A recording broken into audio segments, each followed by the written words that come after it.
23 दफा दाबी नहीं मिलित आदिवासी संघर्ष मंच पक्षर गणधारणा और विक्षोभ।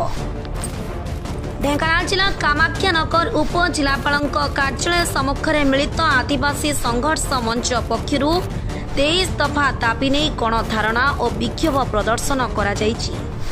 दीर्घ दिन हेब आदिवासी लोकंकु सेमानंक हक और विभिन्न दाबी को नहीं बारंबार दृष्टि आकर्षण करा जायतिले सुधा सेमाने कौनसी सुफल पाई पारि नथिले।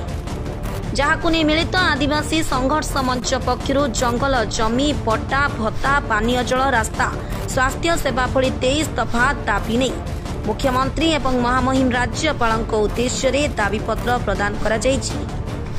माझी पारकाना महल सभापति माधवानंद मारांडी, मुक्ति संगठनर सभापति प्रताप चंद्र मारांडी, चेतना संगठनर सभापति लालमोहन मुर्मू नेतृत्व में कामाख्यानगर जिरीटामाली पारंपरिक धनु तीर बर्छा धरी आदिवासी माने शोभायात्रा सह हड़ताल करथिले। परचंग और कंकड़ाहाड़ अंचल हजार हजार संख्यक आदिवासी महिला और पुरुष योगदान करथिले। ढेंकानाल स्वतंत्र प्रतिनिधि अक्षय कुमार नंदन रिपोर्ट, ढेंकानाल न्यूज ओडिशा। मो नाम माधवानंद मारांडी, मो ढेंकानाल माझी पारकाना महल जिला सभापति अच्छी।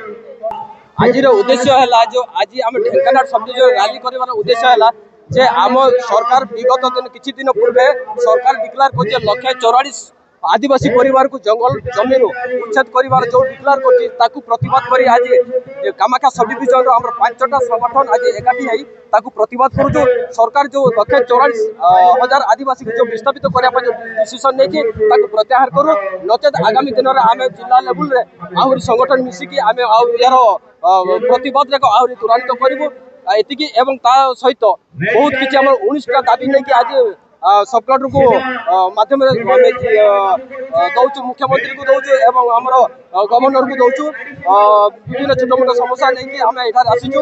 जदि आजिकार मेन मुद्दा जोटा कि सरकार डिक्लेयर करिछि आदिवासी को उच्छेद सेटा मेन तार प्रत्याहार करूँ, नचेत आम बहुत यही मासरे बहुत कम दिन भितर आम तार प्रतिवाद आम जिला लेवल देखा। मो ना प्रताप चंद्र मारांडी, मिलित संघर्ष मंचर संपादक।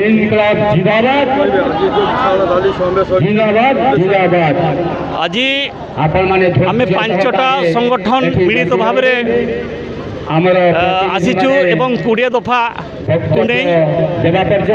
सुप्रीम कोर्ट जेहेतु आदिवासी मानक जंगल जमी उच्छेद करने जो प्रतिश्रुति से देइछन्ति एवं ताहाकू आम सरकार ओडिशा सरकार ताकू प्रत्याहार करंतु एवं प्रत्येक आदिवासी लोक मानकू जंगल जमी पट्टा व्यक्तिगत और सामूहिक पट्टा को दिया जाओ।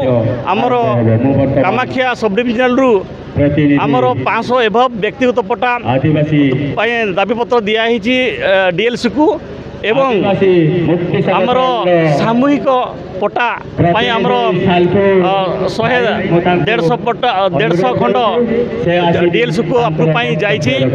ताहा 1 वर्ष रु अधिक हेलानी किंतु ताहा आज पर्यंत जिला प्रशासन कौन सी पदक्षेप नेले नहीं एवं ताहाको अप्रूव कले नहीं एवं विभिन्न डीएफओ और कलेक्टर आलोक दिखाइले हाथी चला पथ चिन्हट करके लोक मान पट्टा दि प्रतिश्रुति देले किंतु आज को वर्षे 1.5 वर्ष है ना हाथी चला पथ चिन्हट करछन्ती ना जंगल जमी पट्टा आदिवासी भाई बहन मान दि जाउछि।